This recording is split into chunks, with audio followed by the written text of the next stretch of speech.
Hello guys, कैसे आप सभी लोग। रिवेंज सीक्रेट के एक और नए एपिसोड के साथ हाजिर हूँ। तो जैसा कि लास्ट एपिसोड में हम सभी ने देखा था, मिंग ने साफ सफाई करते हुए 9th फ्लोर में चला गया था, जहाँ पर एक बहुत पावरफुल आदमी जिसका कि नाम टेंगजी था, उसको क्विंटियन सेक्टर के लोग जेल में बंद करके रखा था। जहाँ पर वो टेंगजी मिंग से कहता है, मैं तुम्हें कुछ सुप्रीम मार्शल आर्ट की टेक्निक सिखाऊंगा, जिसके बदले में मिंग को उसे यहाँ से आजाद करना पड़ेगा। तो फिर ये बात सुन के मिंग थोड़ा सोचने लगता है, लेकिन बाई और शॉर्ट कहता है, मास्टर आप इस डील को हाँ कर लीजिएगा, क्योंकि इसके जैसा आदमी के पास तो सुप्रीम लेवल की ही टेक्निक होगा, और अगर हमें उस पर कोई भी शक होता है तो हम तुरंत ही आपको कह देंगे, क्योंकि आपके गोल्डन क्लोक के साथ जब रूबी रोप को एडजस्ट किया गया है तब मेरे पावर भी बहुत ज्यादा बढ़ गया है। इसी वजह से मेरा नॉलेज भी पहले से बढ़ गया है, और अगर ये आदमी आपसे कुछ ट्रिक करना चाहता है तो मैं पहले ही इसे पहचान सकता हूँ। तो फिर मिंग भी ये बात सुन के टियानजी से कहता है, हाँ ठीक है, मैं इसके लिए तैयार हूँ, तुम मुझे अभी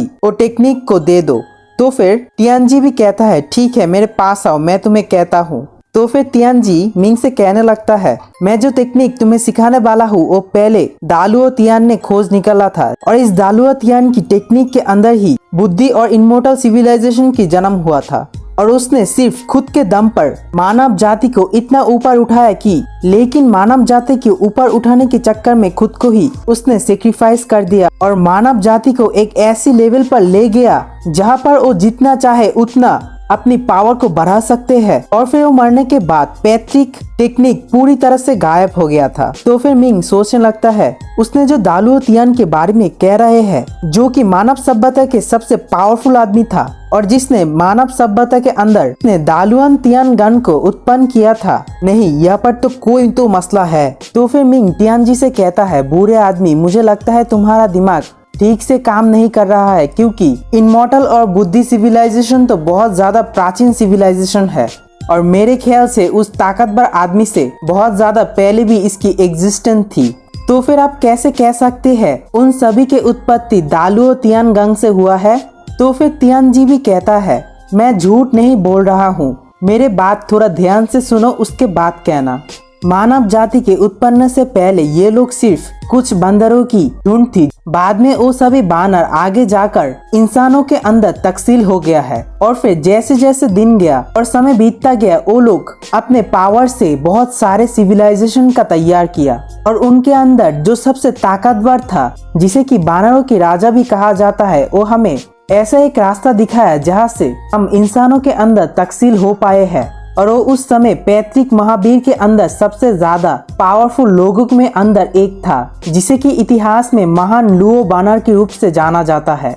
और फिर दालुओ तियांगोंग का निर्माण दालुओ राजा के द्वारा किया गया था, और फिर उससे हम बने, और इसी वजह से हमारी ब्लड लाइन के अंदर भी उनकी थोड़ा सा हिस्सा है। इसी वजह से हम लोग भी उस टेक्निक को मास्टर कर सकते हैं जिस टेक्निक का जिक्र दालुओ तियान ने खुद किया गया था। और फिर दालुओ तियानगंग के अंदर जितने भी कल्टीवेटर थे, उनकी आपस की लड़ाई की वजह से दालुओ तियानगंग 4 बड़े हिस्सों में तकसील हो गया है, जिसके अंदर तीनों अंशों को वो लोग खुद अपने नाम पर इस्तेमाल करने लगे, जिसके अंदर एक बुद्धिज्म, दूसरा ताओइज्म और तीसरा इमॉर्टल सिविलाइजेशन से जाना जाता है।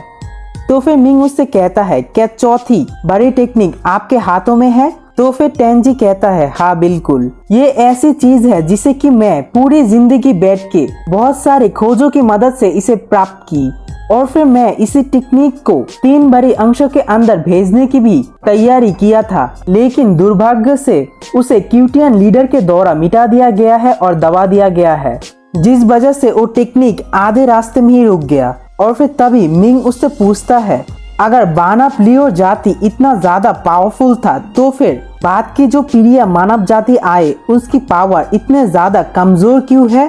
तभी टियानजी भी मिंग से कहता है, मुझे भी इसके बारे में शक था, लेकिन जब तक मैं उस तीनों हिस्से को इसके बारे में नहीं कहूँगा तब तक मुझे इसके बारे में जानने की कोई भी जरूरत नहीं है, क्योंकि इस धरती में हर चीज का एक अच्छा और एक बुरा रूप जरूर होता है। इसी वजह से पहले मैं उन सभी को मेरी टेक्निक को उन तक पहुंचाऊंगा, उसके बाद मैं इस चीज का खुलासा करूंगा। हालांकि स्पीड बानर जाति बहुत ज्यादा ताकतवर थी, हालांकि इसको होने के लिए ज्यादा चांसेस भी नहीं था, और हालांकि इसके उत्पन्न मानव जाति बहुत ज्यादा कमजोर है, लेकिन इसे सुधार किया जा सकता है। इसे सुधार करने की बहुत सारे रास्ते हैं, लेकिन अगर सभी लोग एक साथ नहीं होंगे तो कोई भी इसके अंदर चेंजेस नहीं ला सकता है। और फिर ये भी कहा जा सकता है सभी प्राणियों के अंदर मानव जाति सबसे ज्यादा तेजी से खुद को बदल सकता है, और फिर ऐसा करने से मानव जाति बहुत ज्यादा मजबूत और शक्तिशाली हो जाएंगे। लेकिन ऐसा करना उतनी भी आसान नहीं है। तो फिर मिंग उससे कहता है ठीक है, मैं इसी स्थिति को समझ सकता हूँ, मुझे महान तियालुंग के बारे में बताए। तो फिर तियानजी भी कहने लगता है ये एक ऐसा रास्ता है जो कि स्वर्ग और दुनिया के अंदर तैयार किया था, जिसकी की पावर और सीमा अनंत अनंत और अनंत है, जिसे कि राम तियानु भी कहा जा सकता है, क्योंकि इसी बात का इस्तेमाल करते हुए कोई भी दुनिया और स्वर्ग के बीच एक ऐसा रास्ता खोल सकते हैं जिसका पावर की लेवल कोई सोच भी नहीं सकता है। तो फिर ये सारे बात को सुनते हुए मिंग को दोबारा से शक होने लगता है, क्योंकि हमारे जैसा मार्शल सिविलाइजेशन के लोग जितनी भी पावरफुल है उसके हिसाब से इसको ये सारे बात पता नहीं चलने थी। तो फिर मिंग उसकी बॉडी को देखने के लिए अपनी ताइजी डिवाइन आर्ट को इस्तेमाल करता है और फिर कहने लगता है बकवास भरी बात मत करो, मुझे पहले तुम्हारी बॉडी को देखने दो, तुम हो कौन चीज। तो फिर मिंग जैसे ही अपनी ताइजी डिवाइन आर्ट को इस्तेमाल करता है उसे वहाँ पर बहुत सारे 12th और 11th ग्रेड की टेस्टमैन को दिखाया जाता है, जो कि उस प्रिजन के अंदर और बाहर बहुत ज्यादा मात्रा में लगाया गया था। और फिर मिंग अपने ताइजी डिवाइन आर्ट का इस्तेमाल करते हुए उन सारे फॉर्मेशन के अंदर से उसकी बॉडी को देखने लगता है, जहां पर वो असल में एक बहुत बड़ा जायंट मेंढक की तरह होता है। तो फिर ये देख के मिंग भी घबरा जाता है और कहता है कमीने, तुम सच में बहुत ज्यादा झूठ बोल सकते हो। और मन के अंदर ही सोचने लगता है ये मुझसे कह रहा था ये एक पावरफुल बुरा आदमी है, लेकिन ये तो एक मेंढक राक्षस है। और फिर तभी सॉर्ड मिंग से कहता है लेकिन मास्टर, इसने जो महान तियालुंग के बारे में बताया वो सच में बहुत ज्यादा मिस्टीरियस लगता है।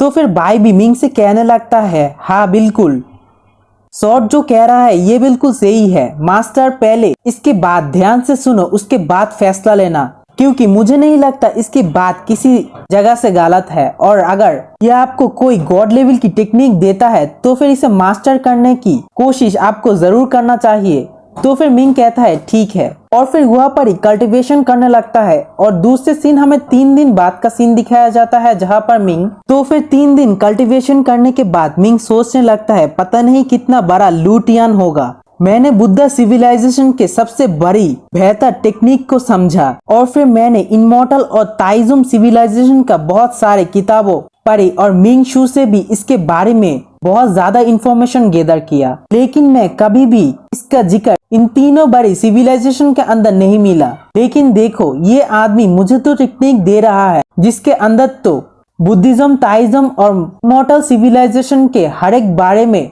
पूरी डिटेल्स के साथ कहा गया है। और इसके अंदर जो मार्शल आर्ट टेक्निक लिखा गया है ये तो बहुत ज्यादा पावरफुल लगता है, जो कि बुद्धिज्म, ताइज्म और इमॉर्टल सिविलाइजेशन की तरह ही है। तो फिर मिंग तियानजी से पूछता है क्या मनुष्य ही सिर्फ दालुओ तियांगांग का टेक्निक को इस्तेमाल कर सकता है। तो फिर मिंग मन के अंदर सोचने लगता है कि यह झूठ नहीं था, इसका बॉडी बुरा आदमी के बजाय मेंढक मॉन्स्टर की तरह है, इसी वजह से मेरे ख्याल से इस तियांगोंग टेक्निक को ये भी इस्तेमाल कर सकता है। तो फिर तेंजी भी कहता है नहीं, क्योंकि अगर ऐसा होता तो फिर बहुत सारे मॉन्स्टर जो कि इंसानों के रूप को ले सकता है वो लोग तो पहले ही इसको मास्टर कर लेते। मानव जाति तैयार होने से पहले ही मॉन्स्टर अपनी विकास को कंप्लीट करने वाली थी, लेकिन वो लोग पूरी तरह से इंसानों के जैसा नहीं बन पाया। फिर भी उसके अंदर तीनों ऐसी शाखा थी जो कि बिल्कुल इंसानों की तरह ही दिखता था, लेकिन वो लोग पूरी तरह से बढ़ने से पहले ही मानव जाति अपनी सिविलाइजेशन को फैलने में लग गया, जहाँ पर वो लोग ना चाहते हुए भी उन लोगों को दबाते गया। तो फिर मिंग कहता है तो ये मामला है, क्योंकि मैं ये भी सुना तियानुआन के अंदर तियानुआन सूची के अलावा इसके अंदर 9 डीमन गॉड रहते हैं। मुझे नहीं पता क्या 9 राक्षस भी यानी कि 9 डीमन गॉड भी तियानुआन के सूची के अंदर है। तो फिर तेंजी कहता है नहीं, तियानुआन सूची के सभी लोग ही इंसान था। तो फिर मिंग थोड़ा सा हाँफते हुए उससे पूछता है क्या तुम मुझे झूठ बोल रहे हो? अगर ऐसी बात है तो मुझे तुम बताओ, तुम जैसे एक मेंढक राक्षस क्यों इस तियानुआन सूची के अंदर है? तुम्हें तो यहाँ पर नहीं होना चाहिए क्योंकि तुम तो एक मेंढक राक्षस हो। तो फिर वो मेंढक भी बहुत ज्यादा घबरा जाते हैं क्योंकि मिंग ने उसे देख लिया था और इसे ढकने के लिए मिंग को कहता है, परेशान मत हो मेरा दोस्त, मैंने सोचा तुम मेरे राक्षस वाले रूप से बहुत ज्यादा डर जाओगे, इसीलिए मैं अपनी पहचान को तुम्हारे सामने छुपाया। तो फिर मिंग हंसते हुए कहता है, तो फिर मुझे बताओ तुम क्या हो। लेकिन तभी वो मिंग से कहता है, लेकिन मैं जो बूढ़ा आदमी के बारे में तुम्हें बताया वो बिल्कुल सच था और इसका जिक्र तीनों बड़ी अंश के अंदर भी किया गया है और बूढ़ा तियान जी मेरा बहुत अच्छा दोस्त है। अगर दालुओ तियान के बारे में बताए तो इसके बारे में वाकई में कुछ है। तो फिर मिंग कहता है, धोखा। तो फिर मिंग वहां से जाते हुए कहता है, जब तक मैं दालुओ तियांगंग के बारे में पूरी तरह से जान नहीं लेता हूँ तब तक आप यहाँ पर ही रहे और ये विचार करें कि मैं वापस में आऊंगा और आपको बचाऊंगा या फिर नहीं। तो फिर वो मेंढक मॉन्स्टर मिंग को पीछे से पुकारने लगता है, छोटा दोस्त प्लीज यहाँ पर रुक जाओ। लेकिन मिंग कहाँ रुकने वाली थी, वो यहाँ से चला जाता है। तो फिर नेक्स्ट सीन हमें पियरलेस पैलेस का सीन दिखाया जाता है जहाँ पर एक लड़की मिंग के पास आता है और मिंग से कहता है, भाई जी आखिरकार आप मेरे छोटे बहन को ढूंढने के लिए आए, अगर तुम यहाँ पर नहीं आते तो मैं ही तुम्हें ढूंढने के लिए चला जाता। तो फिर मिंग उसे देख के कहने लगता है, इस बार मैं आपसे कुछ मदद के लिए आया हुआ हूँ। मेरा एक पुराना दोस्त जो कि तहखाने में कैद है और वो इतना ज्यादा कमजोर हो चुका है कि हलचल भी नहीं कर सकता है, क्या मैं उसे आजाद कर सकता हूँ और क्या तुम मुझे मदद करोगे उसके आजाद करने के लिए। तो फिर इसी के साथ ये वाला वीडियो यहीं पर एंड कर दूंगा। नेक्स्ट वीडियो में आपको नकली शाओबाई को दिखने को मिलेगा, इसीलिए मेरे चैनल को और दूसरे चैनल को भी सब्सक्राइब कर देना ताकि 2 घंटे के बाद जो वीडियो आएंगे उसे मिस ना करे।